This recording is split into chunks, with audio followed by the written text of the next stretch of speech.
Welcome to the WIPS podcast, inspiring and empowering women to take the stage and up their game in the public speaking arena. My name is Chantal Bossé from Shabas, Leaders for Your Presentation, Public Speaking, and AV Needs. Enjoy the show.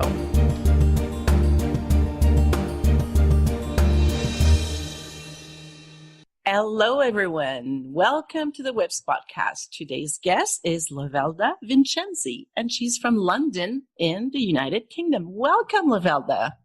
Hey, it's great to be here. I do like a good podcast. And I'm very happy to have you because we'll have a different twist to our podcast today because of what you're doing. And let's start off right away. Tell our listeners what's your business, what you're doing. So I'm a professional, international, it's lots of words, isn't it? An international professional moderator, MC, and host. And then I also run a community called World Class Female Speakers, supporting women in growing their speaking businesses, finding stages, and marketing themselves effectively as speakers. So I do something a little bit different. I do public speaking, but most of my public speaking is introducing other people on stages. And that's really interesting because it's another way to do public speaking. And that's why I love what you do so much. It will help people understand that as soon as we get in front of people, we are actually public speaking. And in your case, yes, you're hosting events, emceeing and everything. And tell us, how was your first experience? How did you deal with it? How was it? Oh gosh, my first experience of it as a moderator and host. Either that or as a public speaker, the first one that comes to mind. Oh gosh, I was one of these people who was never afraid of a stage. So my first experience speaking in front of people, I must have been 5 or 6, something like that probably. But the first one I can really remember, I was 13 years old. It was an assembly of about 300 parents and students. Oh. It was, quite a big crowd. How was it? I don't recall the details of it. It was probably fine. I only remember because I found a photograph of me stood doing that particular presentation. I think the first one in kind of my adult life, I've always been the sort of person who's sought out a stage. So it's never been, I just thought it was normal. Like if somebody asked me a question, I had an answer. I was one of these weirdos. It's like, isn't it normal to want to talk to everybody?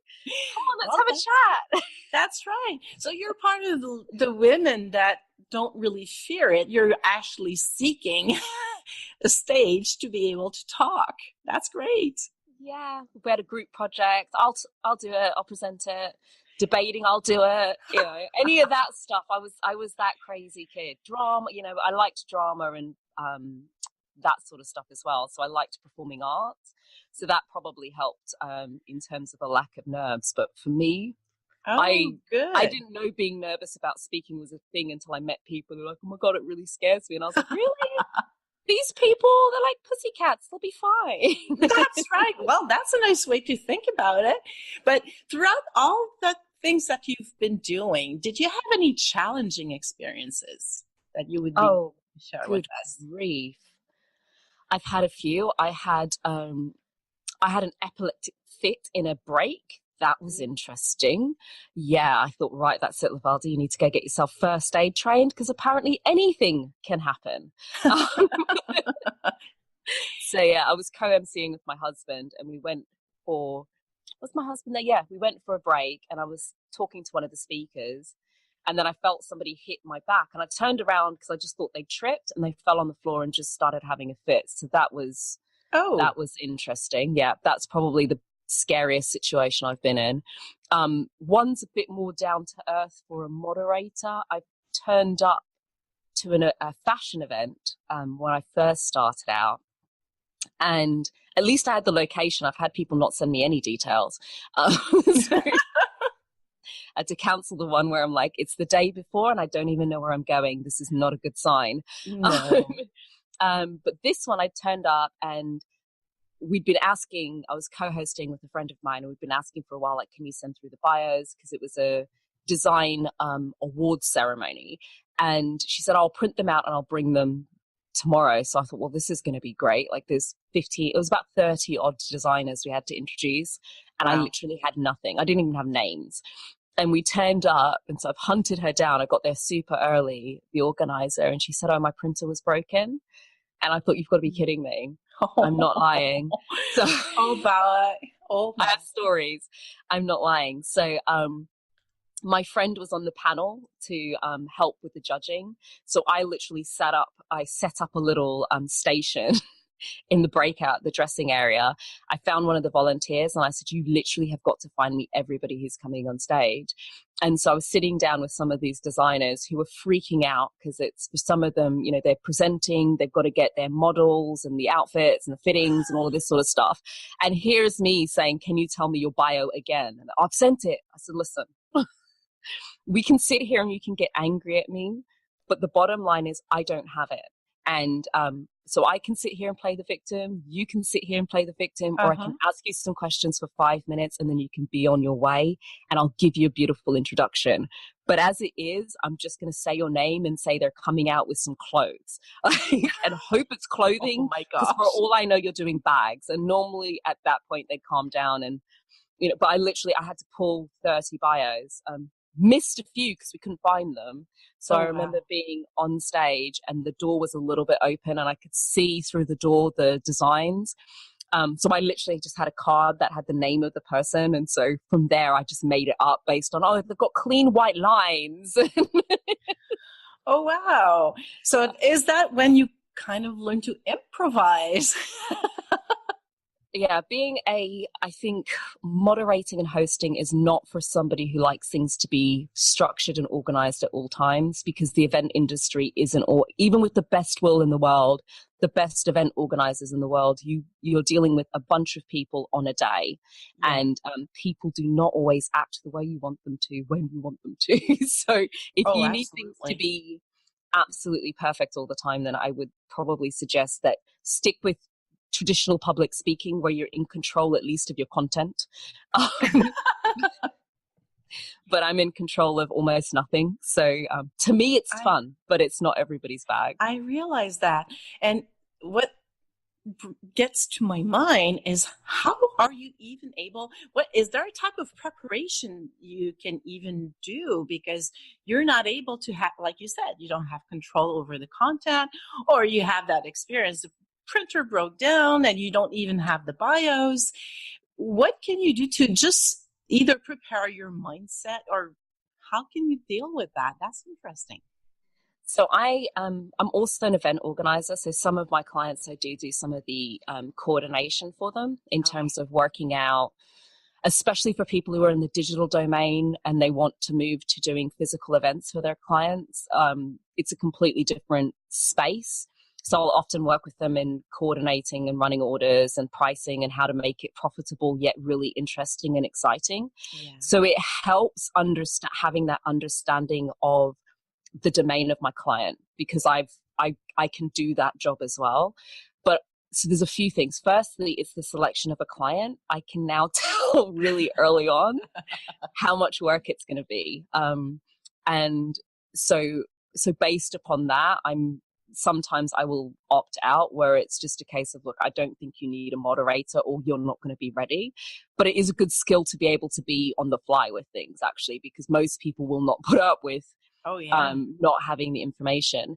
The other thing is, I hadn't realized I was doing it, but I had a friend of mine at an event I did recently in Paris, and I moved away from writing things on A4 sheets of paper, because I expect the change. I expect something's going to change.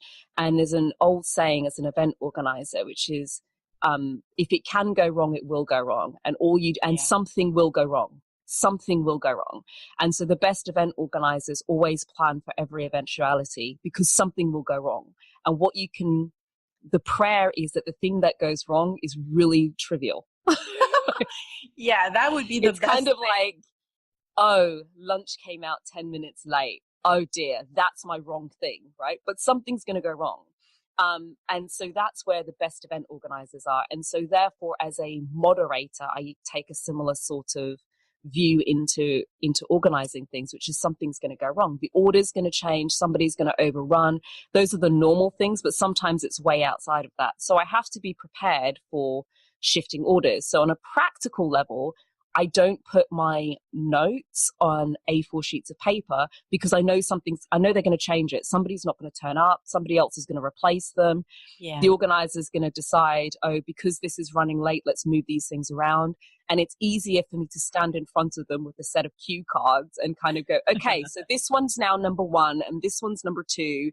And so number 3 becomes number 7 and we can see it visually and it doesn't throw me. When I used bits of paper, I'd have all kinds of lines all over the place. I'd stand up on stage and now I can't remember what's going on. So I stopped that because, then it's like, oh, I did it in blue, but then they changed it again. Now which arrow am I supposed to be looking at? So practical level, it's just having things ready. So your level of preparation is finally just getting ready that everything can change at the last minute. But having that trick about just having cue cards is probably the easiest way to manage all the changes at the last minute. That's really smart.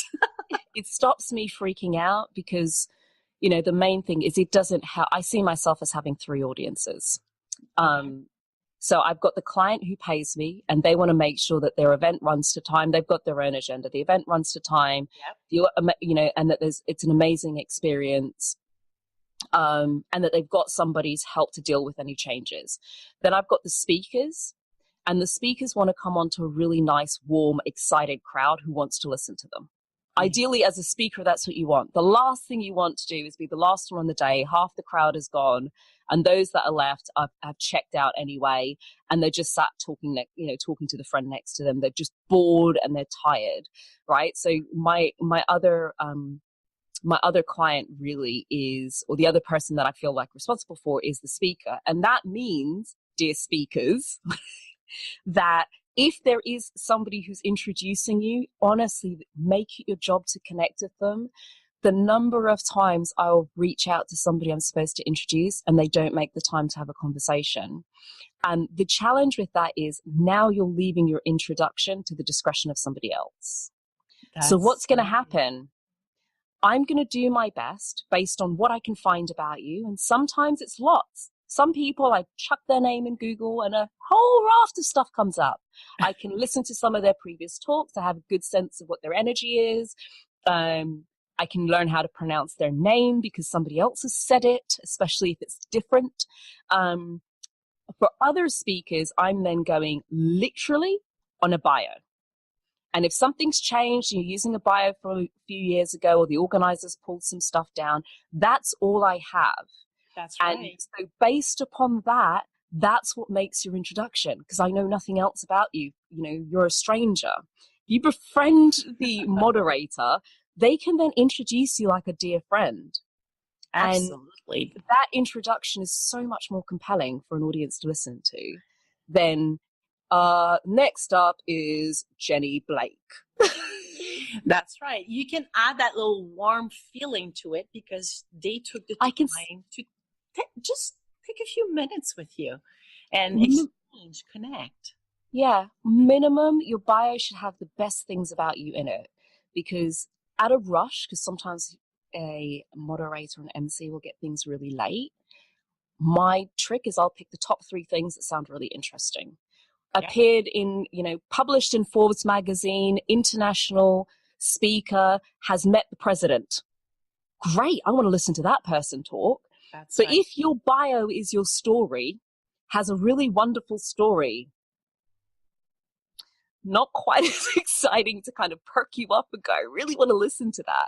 So if the only thing people are going to be using to introduce you is your bio, then just take some time to make it shine. If your name is different and difficult, maybe put it in brackets, spelt phonetically in the bio. Don't get angry with somebody mispronouncing your name if you can't put the effort in to make sure that your name's pronounced correctly when your name is different. And I expect mine is sometimes going to be wrong, so I turn up early and I tell people this is how you say my name. It's not easy. It's Lovelda Vincenzi, but it's an Italian name and it's spelt like Vincenzi, so English speaking people, it's not a sound that we have. It would be written differently, right? True. It would be written differently. So because letters appear differently and sound different in different languages, if you want a great introduction, take some time to meet up with your moderator. Oh, that would be my top tip, because it's frustrating when I can't hear you. Oh yeah, absolutely. And tell me, did you have? Sorry, I forgot the third. Oh, person. Go ahead. Yeah. So the client, the person who's paying the bills, yes, and my third client, so to speak, is the audience. Oh yeah, absolutely. Because anyone that has to interact with the audience is someone that should take into account their needs, how they feel, try to pump them up a little bit and keep them interested. That's very important trio that you have taken care of. And it's really important in the job that you have, indeed. Tell me, with everything that you've done, do you have any very great moment, great experience that stands out that you had, either with speakers or at some event? I think the biggest one that stands out for me at the moment is meeting Monica Lewinsky. Oh, so it was a referral. I got referred by somebody had seen me in an audience actually for an amazing event called Login in Lithuania. You should go if you're techie. It's amazing. They shut down the main street. Oh, wow. So cool. You have a party. And when they asked me to come and speak, they said, oh, Monica will not do a Q&A. So you're literally just introducing her and then wrapping it up, but no questions from the audience. She will not be taking any questions. And I thought, oh, man. Oh, no. So I said, oh, that's fine. And then we got to, it's a 2-day conference. And on the second day, about 2 hours or so before Monica was supposed to go on, one of the organizers said, oh, I'm standing at the front of the stage. Somebody's talking. And the organizer whispers in my ear, Monica's changed her mind. Wow. Okay. Now it's time to switch my mindset. But are you going to be okay to do it, or do you want somebody else to? And I thought, that's not even a question, love. That's right. I work under pressure. I can do this. So the best moment was, it was a little bit surreal because in one of the breaks, they took me around to go and have a chat with her just to verify what questions I could ask and couldn't ask and so on and so forth. So they just left me in this room, just me and her, for like 15 minutes. I was like, oh my gosh, this is Monica. She's lovely, by the way. Love her to bits. I'm sure. Really, really lovely. I've seen her TED Talk, and she seems to be a very nice woman. Yeah. That was kind of amazing. I was like, this is a cool job. I could do this job more. Oh yeah. And it also shows again how unpredictable your job can be. So you just have to be prepared that you'll have changes all the time. Well, and that's totally different than what speakers have to do. And it takes a lot of practice. But like you said, you've always been the kind of, even the little girl wanted to be on stage talking to people all the time. It was well suited. It was tailored for you, that job. You were already very interested in talking to everyone, and you're not afraid to do it. So that's a big point. Tell me, I would be interested to see, with you being an NC and moderator, if you would have to give one tip to public speakers to help them speak in a more confident way on stage, what would it be? Oh, can I be a bit sideways? Absolutely. I love that. So, running a group of running world-class female speakers, so working with women who want to get on stages in a big way. One of the things I noticed was that, yes, it's important to have a really great skill in speaking. And so I suppose the main thing in terms of the biggest tip for being a great speaker is when you get on the stage, it's nothing to do. It's no longer about you. That is probably the biggest tip. And I take it on myself as a moderator. It's not about me. If I'm worried about the audience, if I'm worried, then I'm out of my head and I'm making it about me and what people think of me. And it's got nothing to do with that. If I'm doing my job right, the audience, the speakers and the event organizers, that's my priority. And provided they're happy, I've done my job. And as a speaker, your priority is that the audience get to know what you say. Yes. Linked to that, I think, as speakers, a lot of time, energy, and attention is spent on clarifying your message, building your confidence, and all of the little nuances to speaking confidently on stage, how you stand, how you talk, voice control, all of that sort of stuff. And whilst it's important, it all means nothing if you can't get on a stage. Oh, yeah. If absolutely. people can't find you, you know, being the best kept secret doesn't make you money as a speaker. And it's not a matter of, what's the best way of putting this? It's not a right that's earned because you've spoken 1,500 times. Now you get to command X. It's not how the industry works. It doesn't mean, and I think that's the biggest mistake a lot of speakers make, is focusing so much on getting comfortable, confident at speaking and forgetting that they're running a business as a speaker. And so as much as you focus your attention on your competency, which is important, I speak about, broadly speaking, the three magic P's of really being a brilliant speaker. One is the presentation, and that's often where everybody's attention is. Get a really great presentation. And by presentation, I'd extend that to mean the way in which you deliver, right? Yes. Having a good product, basically. But the other two people don't really think about, and they are proof and pull. Proof is, prove to me you can do what you say you're going to do. So booking a speaker is like booking an entertainer, and therefore people need to have a sense of the product. Yes. And telling them, describing the talk is like a musician describing a song. It doesn't sell it. Exactly. If you sat down and somebody described the song to you, say, just play me the flipping song, right? That's right. It's the same as a speaker describing how amazing you are. Of course you're going to say you're great. Show me, don't tell me. So if you're not collecting things like video footage and testimonials, and you've got a website, and when I go and search for you, what I find says they're a speaker, they've been speaking for X number of years, I can see it, I can get some examples for myself, I can make my own judgment, then you're not in the realm of professional speaker. It's like a plumber coming to your house and not owning their own tools. That's not a professional plumber, it's a hobby. Mm-hmm. They're doing to help you out, right? So if you're going to call yourself a professional speaker, then have the proof, have the marketing and digital campaign and all of that stuff set up so that you look like a speaker. The third one is pull. So the speakers who get paid the most as speakers have pull for one of two reasons. And what I mean is, by pull, is who turns up because you're speaking. Okay. Makes and sense. This is what moves you from being an expense to being an investment. Because if you book somebody like Simon Sinek or Oprah Winfrey or Richard Branson, people turn up. Why? Because Simon Sinek, Oprah Winfrey, and Richard Branson are on the stage. These are well-known household names. Yes. Of course they're going to turn up. They have a massive following. Or Gary Vaynerchuk.